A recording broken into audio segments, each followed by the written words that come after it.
আল্লাহকে স্মরণ করা, প্রতিটি কাজে আল্লাহর বিধান ও সন্তুষ্টির কথা মনে রাখা একজন মুমিনের স্বাভাবিক বৈশিষ্ট্য।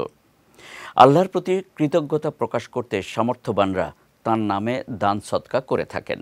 তবে যারা দান সদকা করতে পারেন না, তাদের জন্য জিকিরের মাধ্যমে সওয়াবের পথ দেখিয়েছেন আল্লাহ এবং রাসূল। এর মধ্যে 4টি জিকিরের কথা বলা হয়েছে যা আল্লাহর কাছে সবচেয়ে প্রিয়। আরও জানাচ্ছেন শারমিন নিশু। একবার কয়েকজন দরিদ্র সাহাবী নবীজিকে গিয়ে বললেন, সম্পদশালী সাহাবীরা দান সৎকার মাধ্যমে নেক কাজে আমাদের চেয়ে অনেক এগিয়ে যাচ্ছে। আমাদের তো দান সৎকা করার মতো সামর্থ্য নেই। তখন নবীজি সাল্লাল্লাহু আলাইহি ওয়াসাল্লাম তাদেরকে প্রতি নামাজের পরে 4টি জিকির করার পরামর্শ দেন। বিভিন্ন হাদিসে ফজিলতপূর্ণ এই 4টি জিকিরের কথা বারবার বলা হয়েছে। এগুলোকে আল্লাহর প্রিয় জিকির বলে অভিহিত করা হয়েছে। জিকিরগুলো হল সুবহানাল্লাহ অর্থাৎ আল্লাহর পবিত্রতা বর্ণনা করছি, আলহামদুলিল্লাহ অর্থাৎ সমস্ত প্রশংসা আল্লাহর, লা ইলাহা ইল্লাল্লাহ অর্থাৎ আল্লাহ ছাড়া কোনো ইলাহ নেই, আল্লাহু আকবার অর্থাৎ আল্লাহ সবচেয়ে বড়।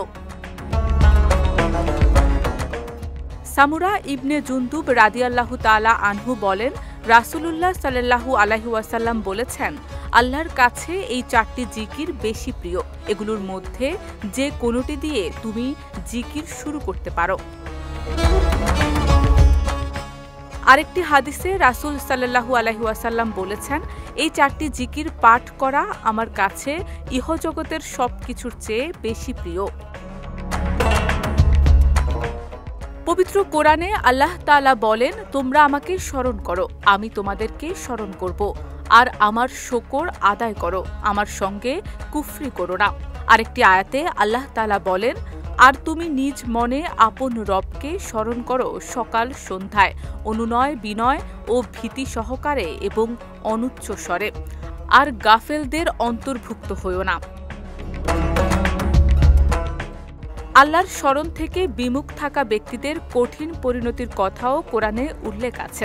আল্লাহ তাআলা বলেন, যে ব্যক্তি আমার স্মরণে বিমুখ থাকবে অবশ্যই তার জীবনযাপন হবে সংকুচিত, আর তাকে কিয়ামতের দিন উঠানো হবে অন্ধ করে। এই আয়াতগুলোর মাধ্যমে আল্লাহকে স্মরণ করে জিকির করার প্রতি গুরুত্ব দেখানো হয়েছে। শারমিন নিশু, বিজয় টিভি নিউজ ডেস্ক।